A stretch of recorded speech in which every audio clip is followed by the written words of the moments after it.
నిన్న ఏదో ఒక ఇంటర్వ్యూలో వైఎస్ సునీత గారు మాట్లాడుతూ ఈ యొక్క షర్మిల గారిని రాజశేఖర్ రెడ్డికి పుట్టలేదంటూ ఏదైతే వార్తలు వస్తున్నాయో వాటిని ఖండిస్తూ మాట్లాడింది ఆవిడ. అయితే జగన్మోహన్ రెడ్డి గారు దాని మీద స్పందించకపోవడం కూడా బాధాకరం అంటూ ఆవిడ చెప్పింది. అంతే, ఈ రోజు ఆవిడ మీద దాడి జరిగిందని, అంటే ఒక రకంగా సోషల్ మీడియాలో నిన్ను చంపేస్తాం ఇలా ఈ టైప్ ఆఫ్ బెదిరింపులు వస్తున్నాయి అంటూ సైబర్ క్రైమ్లో ఆమె ఈరోజు కంప్లైంట్ చేయడం జరిగింది. ఎలా చూడాలి? జగన్ తప్పు చేస్తున్నట్టు చెల్లెలు చెప్తున్నప్పటికీ ఈ యొక్క జగన్మోహన్ రెడ్డి గారు చెల్లెల్నే అడ్డు తొలగించుకునే విధంగా ఈయన ప్రణాళికలు రచించడం, ఇలా సోషల్ మీడియాలో దాడులు చేయడం, అలా రాజశేఖర రెడ్డి పుట్టలేదు, షర్మిల శాస్త్రి అంటూ, షర్మిల రెడ్డి కాదంటూ, ఐఎస్ కూతురు కాదంటూ, ఇలా ఇష్టరీతిగా ఈరోజు ఈ యొక్క చెల్లెళ్ళ మీదే దాడి జగన్మోహన్ రెడ్డి చేయడం మీరు ఎలా చూస్తున్నారో, అసలు ఇది కరెక్ట్ అంటారా జగన్మోహన్ రెడ్డి వైఖరి? నేను అంటుండేది ఏంటంటే సుబ్బు గారు, మనకు ఒక సంస్కృతి ఉంది, మనకు ఒక సాంప్రదాయం ఉంది. ఆ సంస్కృతి మూలాల్లోకి పోయి ఒక్క నిమిషంలో చెప్పేస్తాను. నేను అన్నా చెల్లెల అనుబంధం ఏ విధంగా ఉండాలని చెప్పి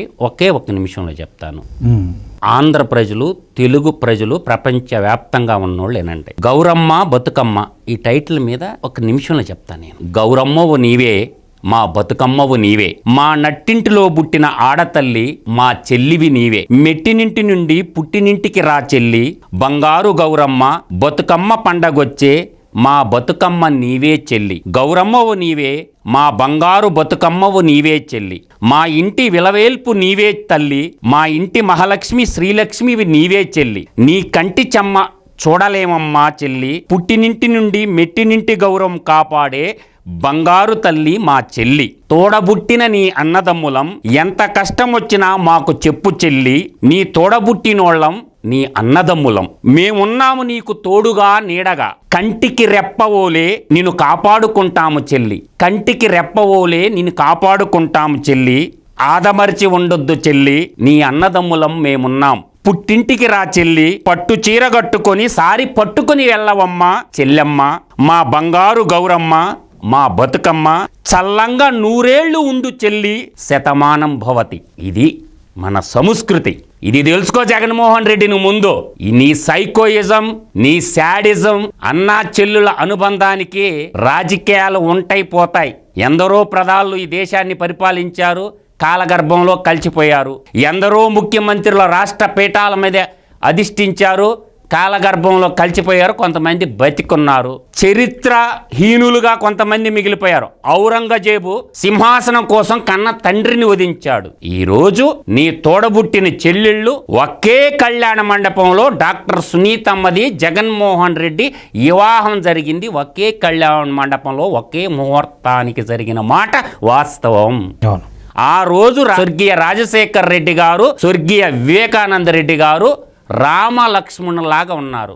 ఏ రోజు కూడా అన్న గీసిన గీటుని దాటనటువంటి వాడు వివేకానంద రెడ్డి. ఒరే తమ్ముడు నువ్వు ఎంపీకి పో, నేను ఎమ్మెల్యేకి వస్తా, ఒరే తమ్ముడు నేను ఎంపీకి పోతా, నువ్వు ఎమ్మెల్యేకి పో అంటే అన్న గీసిన గీట లక్ష్మణ రేఖ దాటనటువంటి వాడు వివేకానంద రెడ్డి. అటువంటి వ్యక్తిని తన యొక్క ముఖ్యమంత్రి పదవి కోసం, ప్రజల్లో సానుభూతి కోసం ఎంత రక్తి గట్టిస్తే, కనీసము ఎలక్షన్కు ముందు సిబిఐ ఎంక్వైరీ కావాలా అని కోరుకున్నటువంటి జగన్మోహన్ రెడ్డి హైకోర్టులో పిటిషన్ వేసినటువంటి వ్యక్తి తన ముఖ్యమంత్రి అయిన తర్వాత నాకు సిబిఐ ఎంక్వైరీ పడలేదని ఇత్తుడ్రా చేసుకుంటే అప్పుడు అనుమానం వచ్చింది సునీతమ్మకి.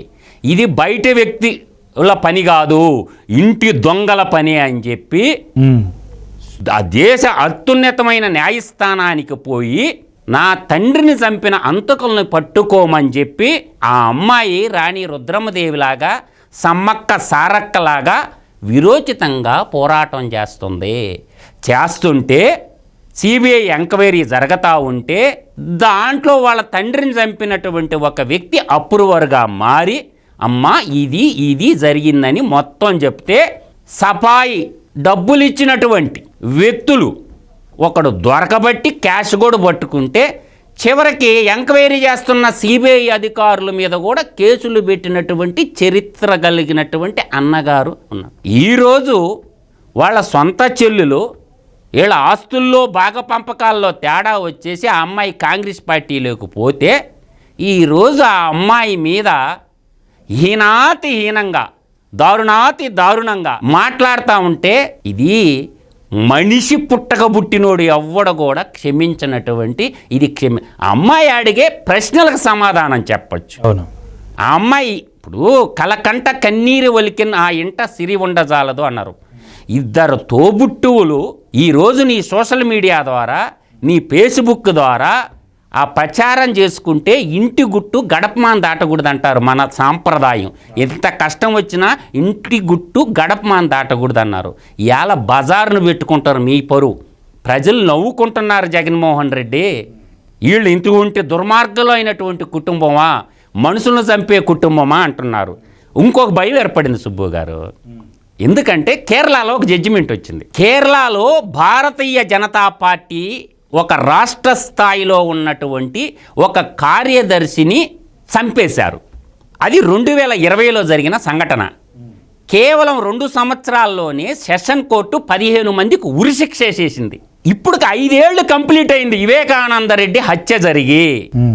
అంటే కేరళలో ఒక రాజనీతి, ఆంధ్రప్రదేశ్లో ఒక రాజనీతి పనిచేస్తుందా? కేరళలో ఉండే జడ్జీలు ఆంధ్రప్రదేశ్లో ఉండేటటువంటి జడ్జీలు కాదా? అక్కడ వచ్చిన జడ్జిమెంట్ ఇక్కడ ఎందుకు రాదు? కేరళలో హత్య చేసినటువంటి వాళ్ళకి ఉరిశిక్ష పడినటువంటి మాట వాస్తవం. జాతీయ మీడియా, అన్ని మీడియాలో వచ్చింది, అందరు తెలుగు ఛానల్లో వచ్చింది, తెలుగు పత్రికల్లో వచ్చింది, నేషనల్ వచ్చింది. ఇప్పుడు భయం ఏర్పడింది జగన్మోహన్ రెడ్డికి. ఏమని భయం ఏర్పడింది? ఓహో, హత్య చేస్తే ఖచ్చితంగా ఉరిశిక్ష పడద్ది, ఆ జడ్జిమెంట్ ఉంది కాబట్టి A8 నిందితుడిగా ఎవరున్నారు? కడప ఎంపీ అవినాష్ రెడ్డి బ్రదర్ ఉన్నారు A8 నిందితుడిగా. కూడా ఉన్నాడు కదా. సరే, A8 నిందితుడిగా ఒక ప్రజాప్రతినిధి ఉన్నారు, ఒక పార్లమెంటేరియన్ ఉన్నాడు హత్యా నేరంలో. ఇతనికి ఉరిశిక్ష పడితే పరిస్థితి ఏంది? ఆ జడ్జిమెంట్ కోడ్ చేస్తే ఇతనికి ఇప్పుడు కేరళలో జడ్జిమెంట్ని సునీతమ్మ ఏం ఊరకుండదు కదా, అతను లాయర్ ఊరుకో ఉండడు కదా. ఆమె చెప్పటంలో ఎవరు చంపారు ఏందని కదా, నా తండ్రిని చంపిన వాళ్ళని శిక్షించమని అమ్మాయి కోరుకుంటుంది, న్యాయాన్ని పరిరక్షించమని కోరుకుంటుంది, హత్యా నేరాలు వద్దంటుంది. ఈ రోజుకి కూడా సునీతమ్మకి సెల్యూట్ చెప్పొచ్చు. ఎందుకంటే అసలు పేర్లు అమ్మాయికి తెలిసినా చెప్పటంలే. ఒక మూమెంట్లో తండ్రినే సునీతమ్మే చంపిందని చెప్పింది వాళ్ళ మీడియా అయితే. నిన్నైతే ఎంత దారుణంగా రాశారంటే వాళ్ళు కూడా చంద్రబాబు నాయుడు మాట్లాడిస్తారని వాళ్ళు సాక్షి పేపర్లో రాసుకుంటారు. సిగ్గుండాల కాస్తన్నా, కాకపోతే ఒక పేపరు ఒక టీవీ ఉందని చెప్పి ప్రతి దానికి చంద్రబాబు నాయుడేనా? అంటే ఇప్పుడు వివేకానంద రెడ్డి గారిని ఎవరు చంపారనేది రాష్ట్ర ప్రజానీకం మొత్తానికి తెలుసు.